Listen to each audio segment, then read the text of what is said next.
Hey, so this is a quick kind of walkthrough or demo, I guess, of our programmatic and display. So we actually stopped using Google Display, the Google Display Network for retargeting, because what we use here through StackAdapt actually covers a lot of those same categories. So we ended up turning off our Google Display Network and just running our retargeting through here.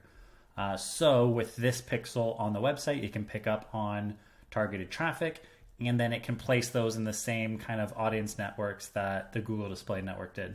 But I feel like we have a lot more control and better reporting off of these metrics here, or with this platform here.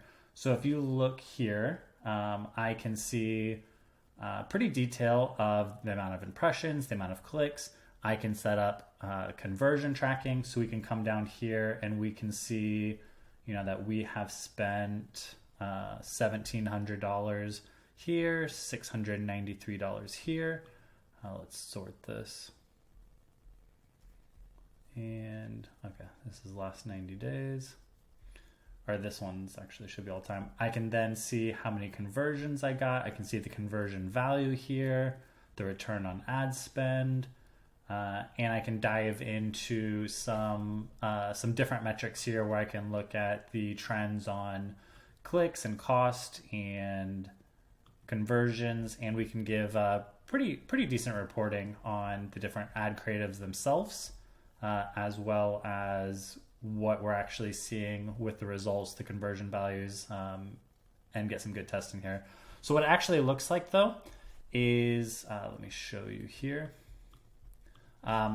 It doesn't, and in addition to, or different than the Google Display Network, it actually does a decent job of telling us like where these ads can get featured.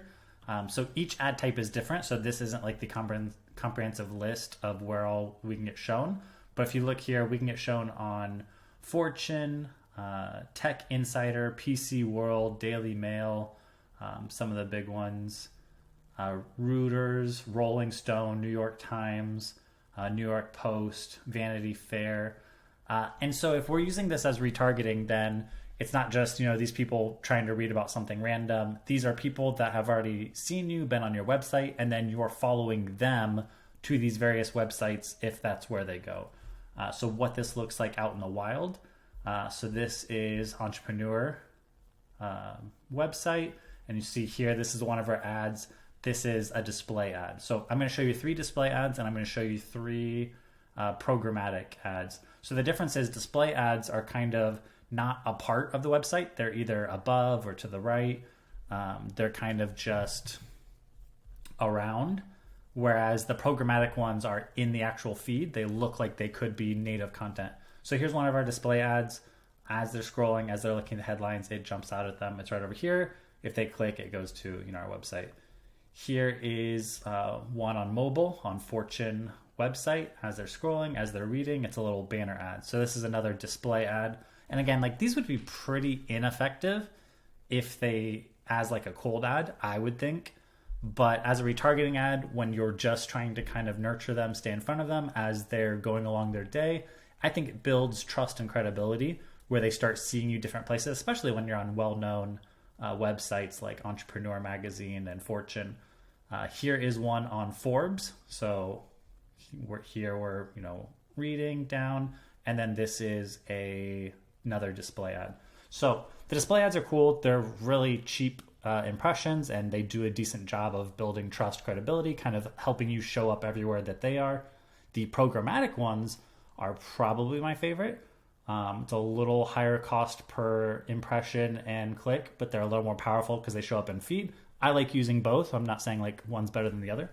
But here is programmatic, where I'm on the Washington Post, and over here on the right, almost, looks like it's built into their website, is my ad, our headline, and our little, hey there, did you know it takes 11 plus touches to convert cold prospect into a booked call on average? And then they, it says sponsored by, so it can be kind of clear that it's an ad, but they click anywhere in here and it kicks them to our website. Here is one on Business Insider magazine, the website. As they're scrolling down past all the Donald Trumps, you'll see our ad here, and it does say sponsored content, but it looks like it's built into it. Has our logo and our headline and our little tagline here. So that one's pretty cool. And here is the New York Times right on the top kind of hero section. We got this spot here, and it shows, that's a pretty decent spot on something as well known as the New York Times. So I think that adds, a really nice element of the trust and credibility. When you're showing up on the New York Times, Business Insider, Washington Post, Forbes, Fortune, Entrepreneur, like a lot of people would spend a lot of money to get their ads in these well-known publications. But these days in 2022, you can do that online for, fairly small amount of spend. So that is kind of the overview of programmatic and display. As you see down here, so this is the programmatic one.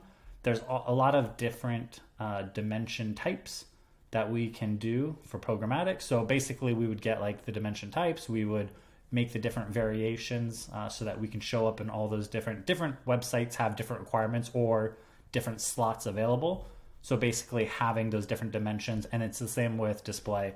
It's a lot of those left to right banners, a lot of those vertical banners, and some of those small square ones, and they just kind of fit you in depending on who you're trying to target and what's available on that site and the dimensions available. So that is programmatic and display. It is a very powerful force that's part of kind of an omni-channel retargeting, where you want to stay in front of them, nurture them, become the go-to expert in your space, and be seen that way by your prospects.